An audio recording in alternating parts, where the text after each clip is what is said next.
Ladies and gentlemen, my name is Ben, and this is the Smoking Hot Confessions BBQ podcast.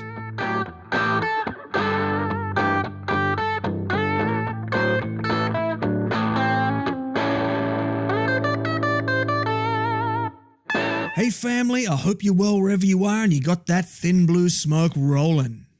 This is episode 2 of season 6, my US road trip part 2. In this season, I kick things off with 2 weeks in New Orleans. There, I head to a couple of competitions and spend some time hanging out with the who's who of Southern barbecue. From there, it's up to Kansas City for 4 days of barbecue nirvana at the National Barbecue and Grilling Association's annual Conference and Excellence Awards. The final 2 weeks of the journey see us head into Arkansas for some R&R, including bass fishing, monster trucks, a state cook-off association competition, an AK-47, and a brush with a tornado. And of course, you're coming with me. In this episode, I head downtown to the #1 voted barbecue joint in New Orleans, Central City BBQ. There, I met James Cruse Jr, the head pitmaster of Central City, and also team captain of the all-conquering Aporkalypse Now Competition BBQ team. After a tour of the very impressive facilities, we grabbed a couple of local microbrews and a plate of pulled pork egg rolls and chatted at length about what goes into running the #1 barbecue joint in a city voted #1 for food in the world, and I even managed to get James to give me a step-by-step run-through of how he does his competition-winning pork ribs. And for those of you that were wondering, those egg rolls were to die for. Before we get into it, I'd like to let you know about our awesome merch shop. We've got our incredible Smoking Hot Confessions tumblers, as well as hats, t-shirts, and stickers. There's also 2 amazing ebooks, 27 Lessons Learned from Competition Barbecue and the delicious Bacon Manifesto.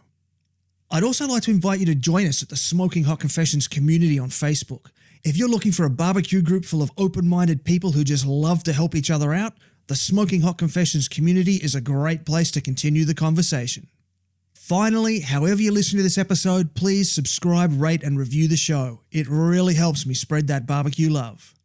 So without further ado, grab yourself a local microbrew and a pulled pork egg roll and join me as I wrap all things barbecue with James Cruse Jr.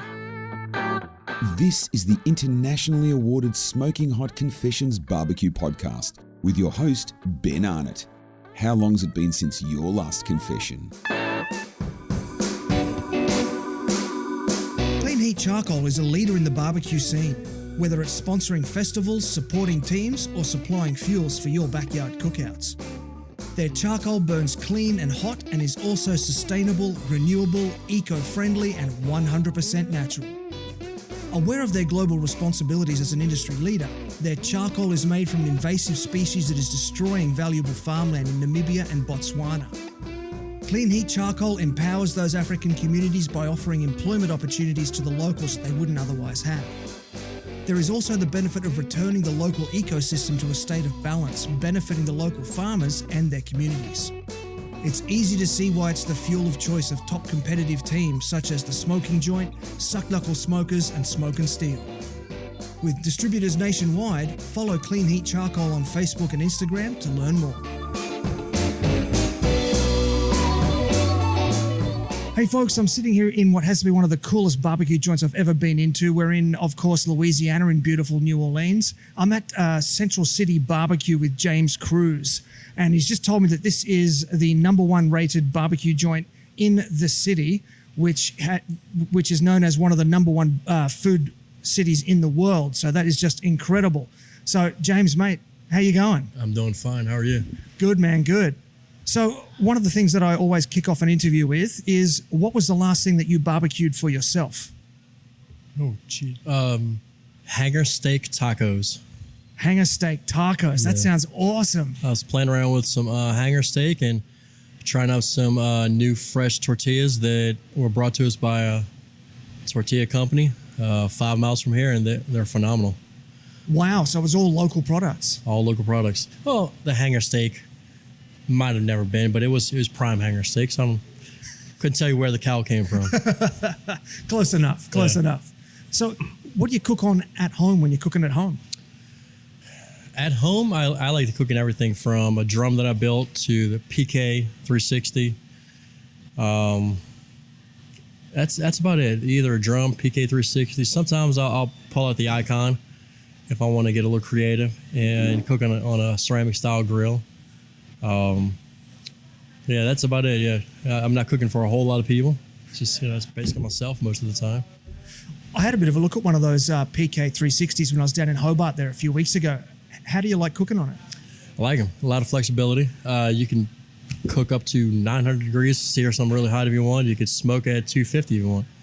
I pair it with a set of grill grates, so that gives me a little more flexibility. Whether you grill for that sear mark on one end or flip it over and griddle on the other side. And I want to say it's 26 inches wide, so it's plenty enough room to smoke. Do a little 2-zone cooking method on it. Yeah, decent amount of real estate there. Yeah, definitely. Oh, that's awesome. So tell us your history with barbecue. How'd you get into it? Oh, 21 and a half years ago, I was playing in a football league. For you, American football. Yeah. Recreational. I had some guys on the team that I was telling them, I'm going to cook you some ribs at home. Well, at the time, I thought that I was set. I had an old beat-up gas grill in my back patio. I got some of the beef spare ribs from the grocery store, the ones with no meat on top that people use as soup bones. Dusted them with some Tony's Creole seasoning and put some Kraft barbecue sauce on them while they were raw. Grilled them for about 30 minutes, thought they were done, and it tasted like this table. So I called my uncle Ronnie. He has always been the guy who smoked meats for Memorial Day, 4th of July, Labor Day.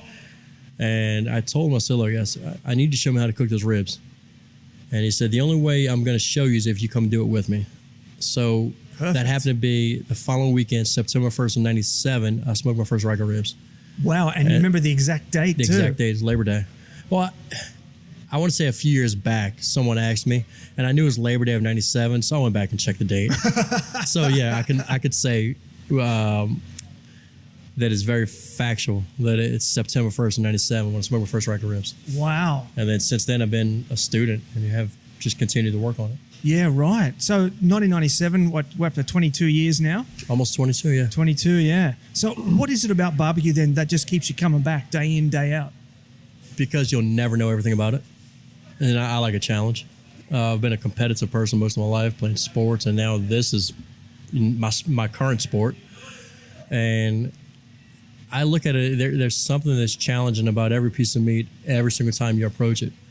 If I pride myself being a math guy as well, so there's variables. Every time you cook, there's a new variable, whether it be your fuel, your ingredients, your seasonings, the meat you're cooking on, because no two pieces of meat will raise identical. There's no two pieces that are actually identical to each other, so every piece of meat is different. So every time I cook something, I can't say that it's going to finish at X amount of time at this certain degree, because you might be off every single time you cook. I mean, with experience, you get better at fine-tuning that schedule, but for the most part, it's a challenge. Every single time I go out there and cook, it's a challenge with obviously with a reward at the end. You get to eat the stuff. So yeah, that is a beautiful part of the game. Is just that. Yeah. I guess battling the unknown, I guess, is a way to put it. So you were just talking about how no two meats are the same, no two beasts have been raised the same. Have you found a particular breed or style or region that you like to get your meat from? Yeah. You look at the Midwest, beef is predominant, in the Midwest. You've got a lot of cattle coming from. You got your Angus coming, in the Missouri area. A lot of it coming from there. Poultry. Almost anybody can raise a chicken. But pigs. Like this weekend, I'm cooking Compart, and you can't beat Compart. It's a very clean Duroc breed by Mr. Jim Compart up there in Minnesota, and it's just like beef. You look for marbling inside your pork. I mean, whatever name or brand is slapped on the label, it's irrelevant. It's what matters is what's behind that label. Yeah. So I'm not really married to a brand. There's certain brands and farms that I do like, just because with experience and some of the reputations that that I have with those guys and the reputation they carry nationally, you kind of know what to expect, but you never know until you actually get it in your hands. Yeah, sure, yeah. Cool. So what would you say influences your barbecue, your styles, your flavor, your profiles? What do you draw on? I'm a mutt. I am absolutely a mutt. I've traveled all over the country. With barbecue-related events, along with work-related stuff. So every time I've gone places, I get this question a lot about styles. You got your Texas guys who, they pride themselves with beef. They think they're the best barbecue ever. Memphis, they think they're the best. Kansas City thinks they're the best. Carolina, Mississippi, Florida even has some stuff. Georgia. In my opinion, no one's the best. Everybody's really, really good. And every time you visit a certain region, you got to look at it. You got to go into it with an open mind. Okay, look at the history. I'm a big history guy too. So you go into it saying, where'd that recipe come from? I'm not talking about, Joe gave Mike a recipe. I'm talking about where'd that come from predating their knowledge of it. And you kind of appreciate the skill that goes involved in it and the different cooking apparatuses and the styles, and you take a little bit of pieces here and there. So if I was to say maybe my brisket's lean towards Texas, my ribs are kind of a cross between, let's say, a Memphis, Kansas City style rib. Pork is probably a Carolina, Memphis. It's you take a little bit of everybody, and then on top of that, you can reach out, you visit some other regions, and try something else. I mean, Baltimore's got their pit and beef, which in a sense is a style of barbecue. Right. Okay. Yeah, it's not one of the, it's not the popular style of barbecue or anything like that, but it's something that I want to play around with. And what is that? What typifies that style? It's just what they're doing. They're kind of searing, and then they're almost doing a pulled beef. That's just an example. I mean, I want to do, let's say, an Italian beef from, let's say, Chicago. Do tri-tips like they do in California. A lot of that leans towards grilling, which I personally like to grill a lot. But back to the original question, my style, I'm just the mutt. I pick up a little bit from everybody, and then try to create my own from there. Oh, awesome! Sounds delicious. So, you cook with the team Aporkalypse Now. So, fill us in on how that team came together. Well, I want to say back in, I cooked with Aporkalypse for Hogs for the Cause. I want to say back in 2013, I was competing against those guys and cooking next to them, and really just formed a friendship with a couple of the teammates. The team that I was on was going in a different direction with things, and Aporkalypse was looking to expand at the same time, and we met, we talked about some stuff. We talked about different barbecue ideas, the direction we wanted to go in with the team. And following year in 2014, we joined up. And, just a little team from New Orleans. We took reserve grand, lost by 1/10 of a point to Mark Lambert and Malcolm Reed. 1/10 of a point? 1/10 of a point to two of the big guys in barbecue. And then we followed that up the next 2 years with grand championships, the next two. Yeah, and both of them were pretty wide margins. So good. Yeah. Now, you just mentioned that you spoke to the team and you were all sort of headed in the same direction. In terms of like organizing a competition team, how important is it that everybody's on the same page and heading in that same direction? It's very important for your bigger competitions. If I'm cooking a smaller contest, there's a lot of times I can cook by myself. But when you're looking at stuff like Hogs for the Cause, Memphis in May coming up, got Larry. Larry is probably, how should I describe Larry over here at these big contests? He's my right-hand man for one thing. So at Memphis in May, you've got your head cook and you've got your assistant during a presentation. Larry's my assistant. It's unquestionable who I'd even ask to consider that. He's also the guy that aggravates the hell out of me during contests, and he knows it. He's sitting right here, too. He's got this big grin on his face now. He knows he aggravates the hell. And the reason why is because when I'm competing, my only focus is what's right in front of me. Time is all over the place. Schedule, it's all in my head. It's all there. Some guys have a marker board or a chalk. I have none of that. Really? When you see my setup, you see no times, you see no labels, you see nothing. Everything is a mystery. It's all in my head. Larry's there to kind of keep the head straight, if that makes sense. You know, he gives me the time checks. He's the guy who just kind of he kicks me. Tells me, you know, hey, James, this needs to get done. And I'll yell back at him. And then when it's all over, got a hug for Larry. And it's the reason why we've done well at the bigger contests. I'll probably do better at bigger contests than I do smaller ones. Oh, really? Yeah, it's more focused there. Okay. More focus, more. I know that there's more on the line. A smaller contest, when I'm by myself, I still do well. But it's just one of those things where you're at the World Championship and Hogs for the Cause, you know, focus becomes an extreme precedence, you know. You can't make many mistakes at those level of competitions. So you're like a diamond. You get refined under pressure. Yes. Perfect example. I mean, I might not be a clear diamond, but I might be cubic zirconium, whatever that is. But whatever the one that's definitely not in my wife's engagement ring. Yeah, that one. Yeah, that one. Beautiful. So is that 2 or 3 times that you've won Hogs for the Cause now? Twice. You know, we can argue that it should have been 4 times now, but. Oh, okay. Yeah. Well, it'll be 3 times come Sunday. Oh, he just jinxed us. and it's ruined. No, I did a TV thing yesterday, and God did the same thing there. You know, so but anyway, no, we're confident going in.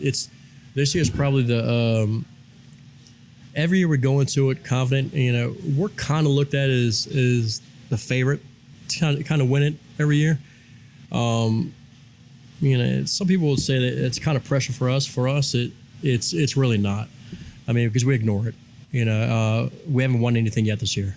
If you look at it that way, okay, we're going into it with the same chance that every single team out there has. If people want to label us the favorite, that's just an opinion of theirs. You know, we go into it that right now we have raw pieces of meat in the cooler that haven't been touched, and we don't know how it's gonna turn out. We just know we're going to put forth our best effort and see what happens. But I will say this is probably the very best team we've had coming out there. Right. From an experience and talent standpoint, we've got a really good team coming out there this year. Cool. So is that what you'd say sets you apart from other teams? Like that's the unique thing that you bring to this competition is the people? Yeah, absolutely. We have a team that has been together. You know, that first year in 2014, we had some other members and everything, but we still had the core. As me, Larry, and a couple of people, and we've kind of built upon that. I've added a couple other barbecue guys that I've kind of taken under my wing and have kind of coached them up a little bit, and they've been a huge help. So with their experience, with say mine and Larry's experience working together at these contests, there's no more guesswork anymore. You know, we know what we have to do, and then after that, it's once you close the lid on the box, it's up to the judges. Yeah. Yep. Wow. Cool. So obviously we're sitting here in Central City BBQ. You've recently come on board there. How did that come about, and how's that changed your life? Well, I knew the people here. I knew the owners. I started consulting for them back in August of last year. Just training their pit staff, you know, kind of helping them out on the barbecue side of things. And then eventually that turned into an offer to be the pitmaster, face of the business. And it took a little thinking. I wasn't sure if I even wanted to be in a restaurant. You know, I've got a couple of rubs that were about to hit the market, things like that. And I looked at it as, you know, maybe it's a timing thing, and something's telling me that I should do this. And been here a little over 3 months, and it's been great. I mean, got a great staff here of 30-something employees that a lot of these people have a ton of restaurant experience, so they're easy to lean on. And we turn out a good product. We bring it, we source some quality ingredients, quality meats, and then that makes it easy for us to turn out something that we're proud of. And it's been a fun ride though. It really has. It's, you know, there's zero regrets whatsoever. Absolutely, yeah. So with a staff of 30, the scale of this place must be huge. What sort of numbers of briskets do you turn out per week? Well, it's hard to say because we have events every week, so that number either goes up or down every week. But the number, I'd say, a couple 300 briskets a week. Wow. Yeah, upwards of 300. It really depends on the week. I mean, if we have a festival or some of that, but on the average, probably 200 something. That's awesome. Yeah. So good. Yeah. So what's coming up in the future for you then? Well, that's a tough question. Given that you started here 3 months ago. Yeah. How about this? More experience here. More experience here, and I kind of get back on the competition trail a little bit. We've got a couple of them coming up. We've got one of my favorites coming up in Marksville. This is after Hogs, and then I start prepping for Memphis in May, and then I start hitting a couple of them during the summer, and then hit the fall stretch of contest. Yeah, so I'm excited about it. I've got it's not like I have any new wrinkles or anything with it because I pretty much run the same recipes every contest and I have for the last couple of years. So is Memphis in May the biggest one of the year for you then? This year it is, yeah. Yeah. Yeah, it really is this year. So last year we did surprisingly well as a first year competitor and presenter. So we're just going to build upon that this year. I'm actually seeking out a little coaching on a presentation. Got all 10s on the cooking aspect. My box was all 10s. The meat part of the on-site presentation were all 10s. Presentation I was a little off, and with now presentation people are telling us we should walk. We'll see what happens then. Hi, it's Adam from Primal Iron, and you're listening to Smoking Hot Confessions.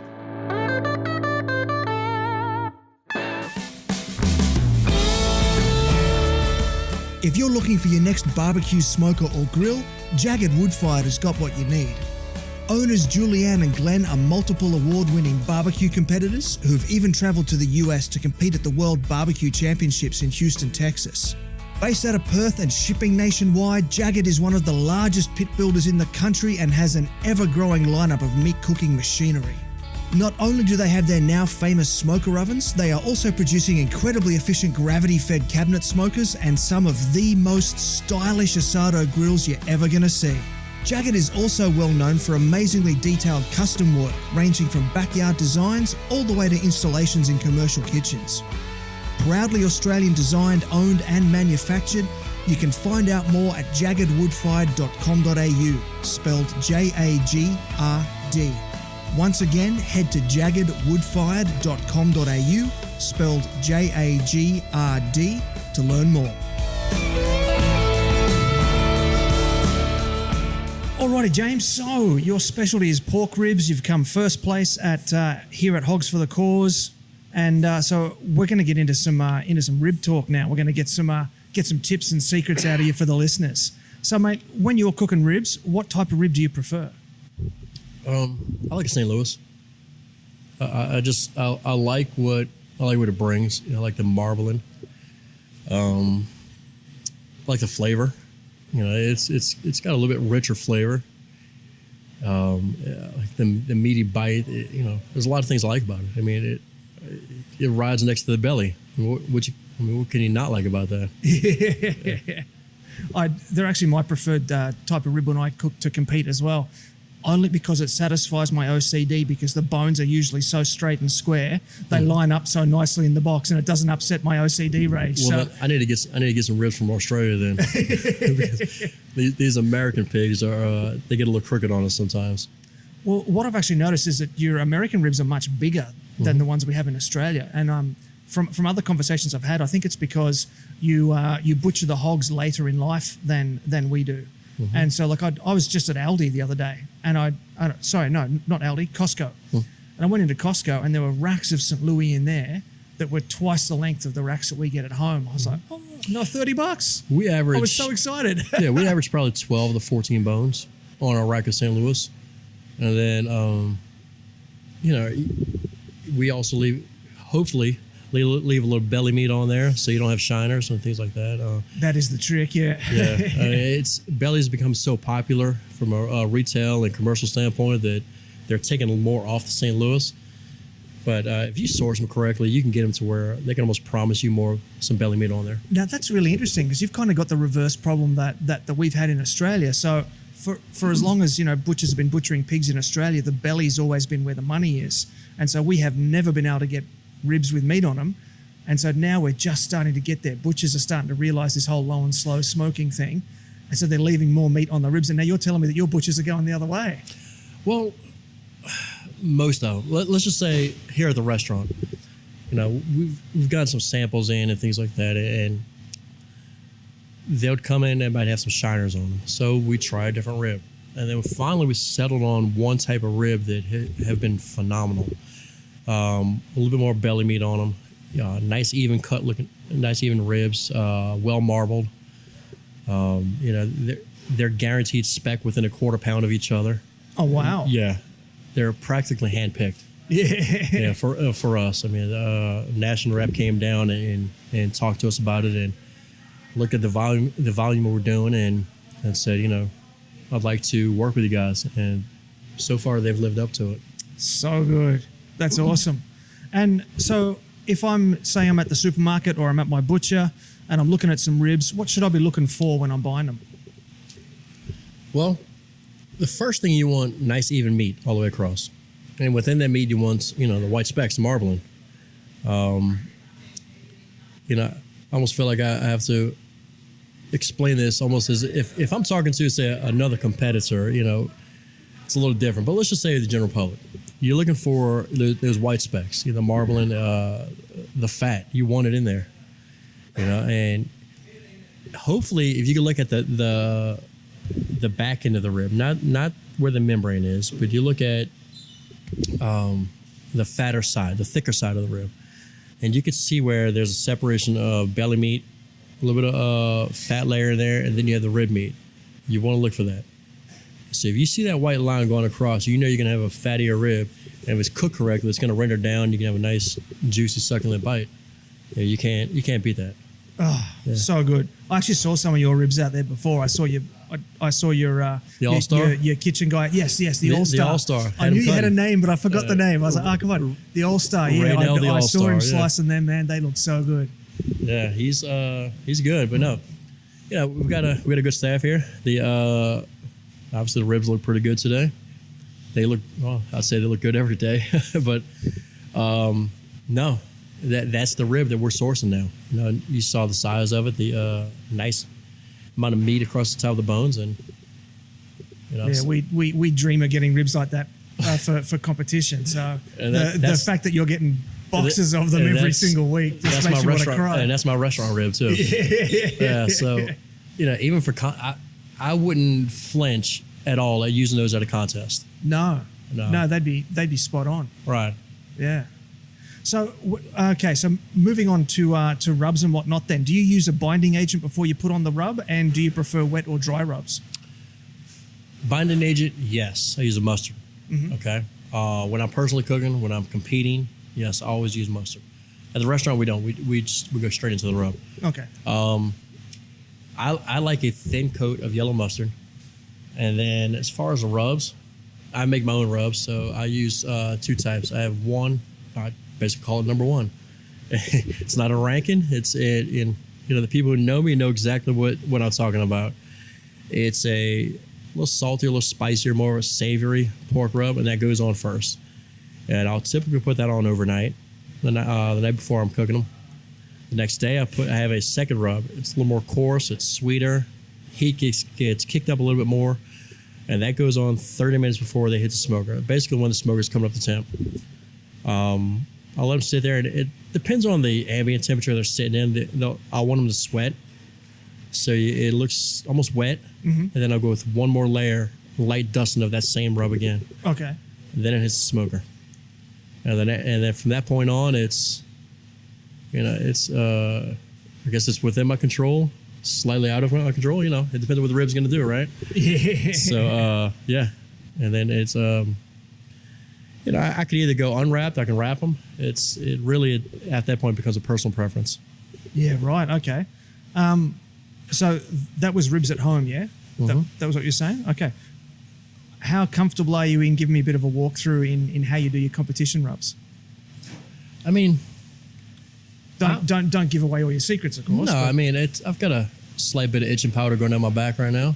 I'm kidding. No, I'll tell you. Same process to start. I don't change that up. And I haven't changed that up for years. And the difference is, obviously in contest, color is a big deal, okay?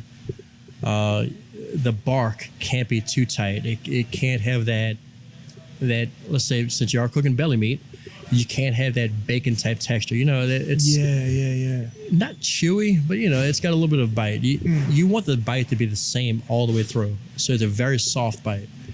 Almost kind of like biting through a piece of bread or like say a soft marshmallow. Things like that. So what I'll do is I'll spray. Won't tell you what's in the spray, but I'll tell you I'll spray. I keep the surface wet. Yep. About every hour. Sometimes less, sometimes more. It really depends on what smoker I'm cooking on. Okay, if I'm cooking on one of my wet smokers, a little bit less, maybe every hour and a half.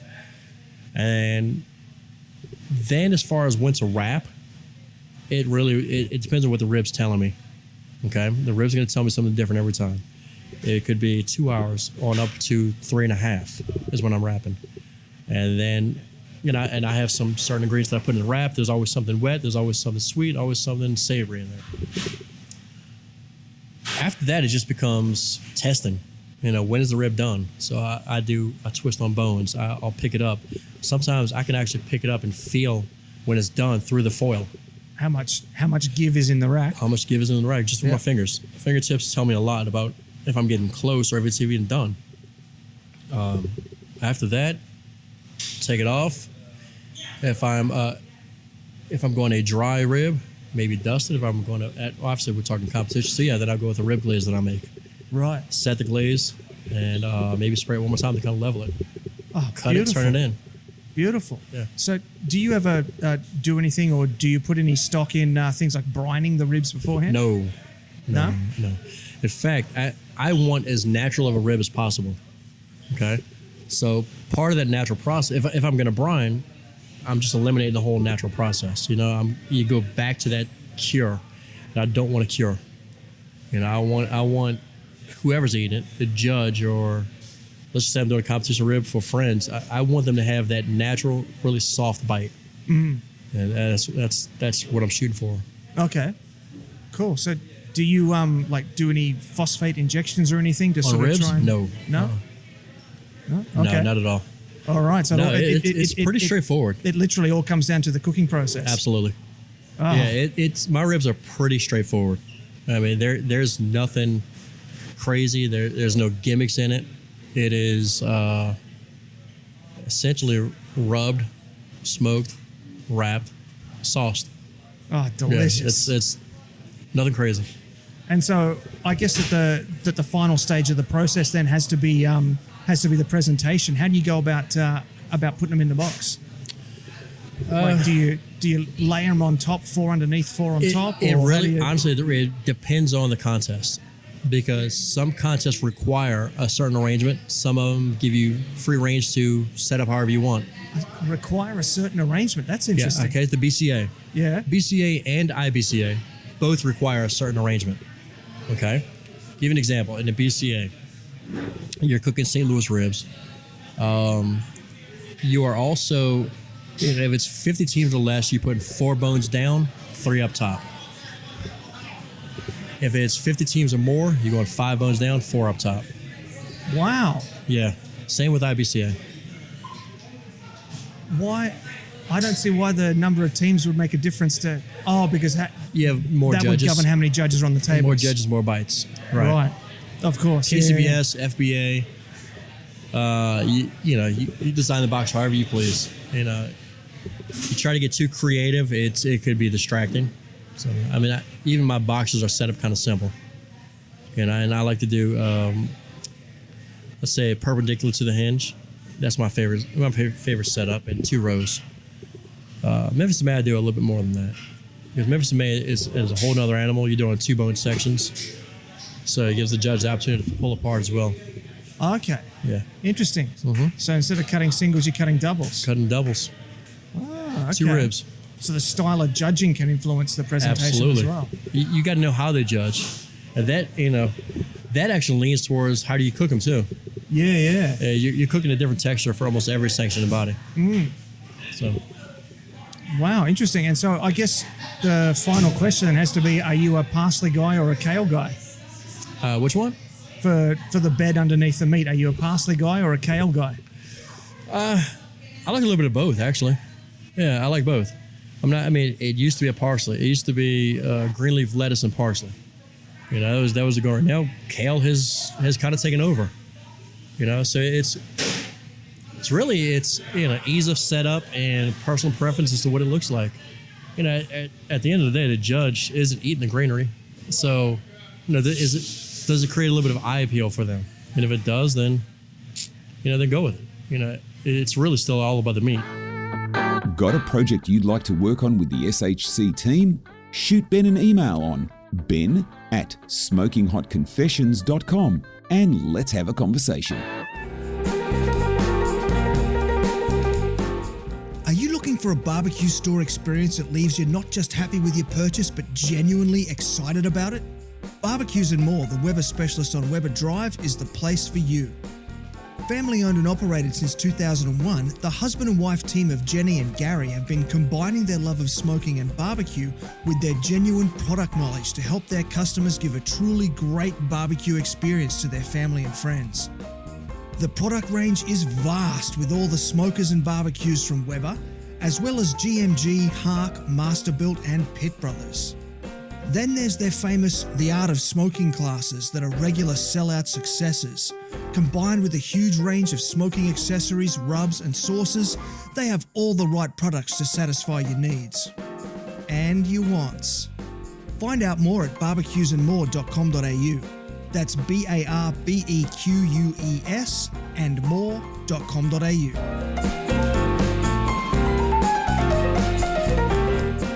Alrighty, James, we're going to close out this interview with our quick question segment. So I'm going to throw 10 questions at you and you can throw back, one word or one sentence answers, yeah? Sure. Cool. So, number 1, brisket, fat side up or down? Depends on the smoker. Oh, interesting. Yeah, it depends on where the heat source comes from. All right. Heat always leans towards the fat. Okay, so heat towards the fat. Yes. So if you're cooking... actually fat towards the heat. You can't redirect the heat source to the smoker, right? Sure. So if you're cooking in a standard offset... fat side up. Fat side up. Oh, cool. All right, chicken, breast, wings or thighs? Ooh. Thighs if I'm smoking, okay? Breast, any other style of cooking, if we're not talking barbecue. Yeah, and wings are good anytime, any way. Cool. Now, number 3, I think we already talked about this, pork ribs, St. Louis, baby back or spare? I like a St. Louis. St. Louis, yep. Sauce, on the meat or on the side? On the side. Temps, low and slow or hot and fast? Like up around 300 or around 225? I'm a hot and fast kind of guy, but I can play with low and slow when needed. What's your nemesis cut, the hardest thing for you to cook? For competition or just cooking? Just in general. Oh man, I don't know. I don't like pork for competition, but I should say chicken. Chicken? Yeah, I don't eat enough of it, so I don't cook it enough. Fair enough. Yeah, sure. I don't think anyone really likes doing barbecue chicken all that much. No. So what's one tip or trick you wish you'd known sooner? From the early years, probing on brisket, not temping. All about feel on brisket. Cool. The future, what do you think is going to be the next trend in barbecue? As far as categories or flavors? Anything. Hot and fast has become the latest trend the last few years. I think another protein is going to be introduced that's going to probably take off. Maybe pork belly. It's readily available everywhere now. That could be something that I wouldn't mind seeing it. Well, we did just talk about how you're losing your ribs to the pork belly, so we might see a category replacement. It's not expensive, and it leads towards a ton of flexibility. And, of course, pork belly burnt ends. Oh, absolutely. Delicious. Yep. Okay, pellet grills in comps, yay or nay? I don't mind them, and I'm actually for all you guys I'm competing against, I'm gonna start trying one. Oh, there you go. That's a yay. Yeah, that new one. Yeah. All right, and last one. If there were a fantasy barbecue league, who would you choose for your team? Oh, jeez. Well, I'm gonna go ahead and say this, and probably because I have a ton of respect for this guy, and he's been a mentor for me for years. Mark Lambert. You know, and it doesn't hurt the guy just won his 5th world championship too. You know, he is from a technician standpoint the guy I lean on. He's the guy that I've consulted with multiple times.